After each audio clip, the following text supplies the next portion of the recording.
Uganda, currently focusing just on Uganda. So Bid Network prepares emerging market entrepreneurs and investors. How do we do that? We do that by means of business case competitions, where we provide these businesses with all kinds of support, business development services, and then match them to investors. And we've been doing that since 2008. What I'll talk to you about here, about the research that we've been doing and that is still ongoing, is I'll talk to you a little bit about the mapping that we've done in Uganda, about organizations that are actually located here, so I'm really sorry, but you are not mentioned. But of course, they're also doing amazing work from Kenya and also flying in here. And then secondly, we're moving to the preliminary results that we have about SMEs, because as we are supporting SMEs, we feel that the perspective of the SME is actually really important to see, and we wanted to show that to you as well today. So let's first move to the business development services mapping that we've done. What you can see here is horizontally on the left, you can see consultants, so you can see Enterprise Uganda, B-Space, TechnoServe, Growth in Uganda, and then on the right you can see incubators and accelerators, FinAfrica, the Hub, Outbox, Mara Foundation, Do Trust, which actually has 2 incubators, Curad and Reasonable East Africa. And then vertically you can see the services that they actually offer. We've sought to map this for also organizations such as Open Capital, where you can see that they're actually using quite a holistic approach, offering variation of services, and there are not really too many holes. The only ones were not without spaces without dots. The only place where you can very clearly see this is in terms of legal services, which is empty. And then if you look at administrative support, there are definitely less dots there. These are actually only the services that are offered in-house, so it might happen that sometimes for projects they're subcontracted, but even then it seems that legal services is not really that represented.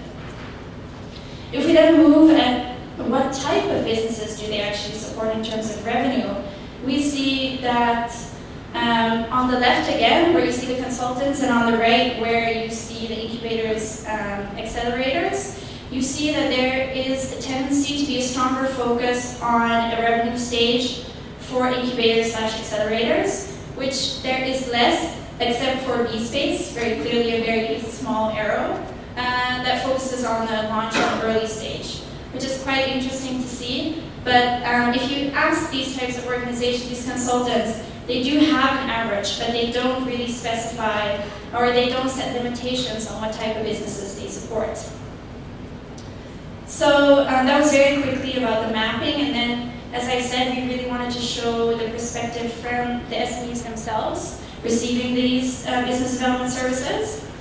Up to now, or at least at the time that we've done this, we've managed to reach out to 80 SMEs, so the results that I'm presenting here are about 80. I've seen that we're now over 100, so we're still moving forward.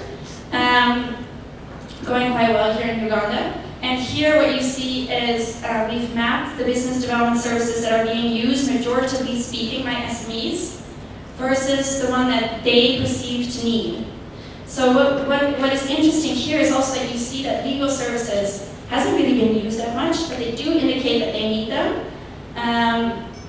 In terms of administrative support that I was talking about a little bit before, where there were not so many dots, you also see that they perceive not really to need them.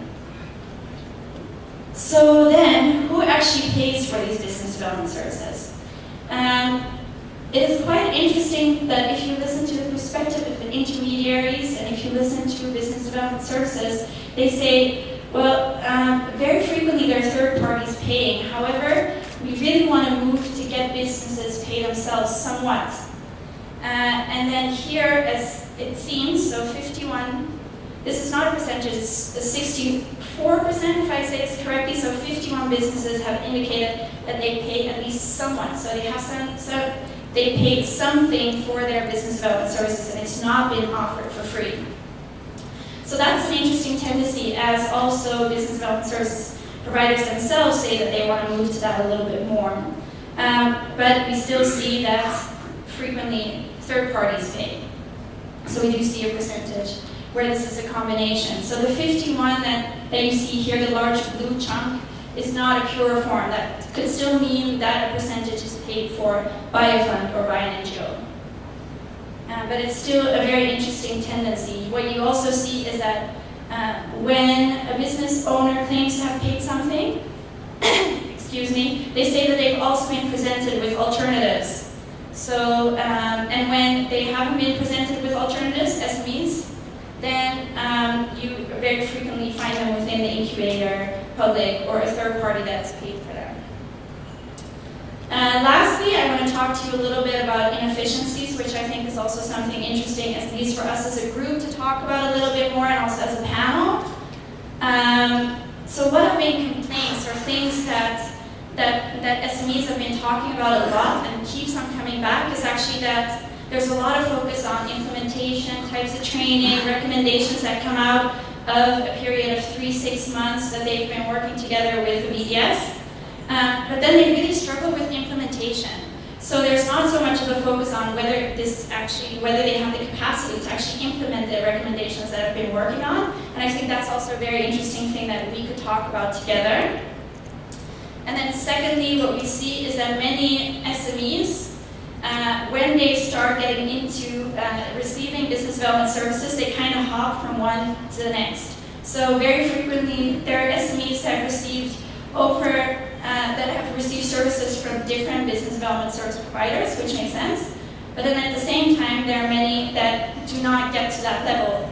And that in essence is not a problem, because you want to separate the wheat from the chaff.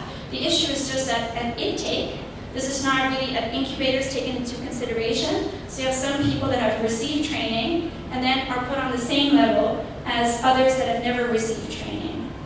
And this is, I think, also something that we could talk about together, as in a community that perhaps could share more information on who has received what. That was kind of it, my introduction. And I'll move to the team so they can talk a little bit more about themselves as well.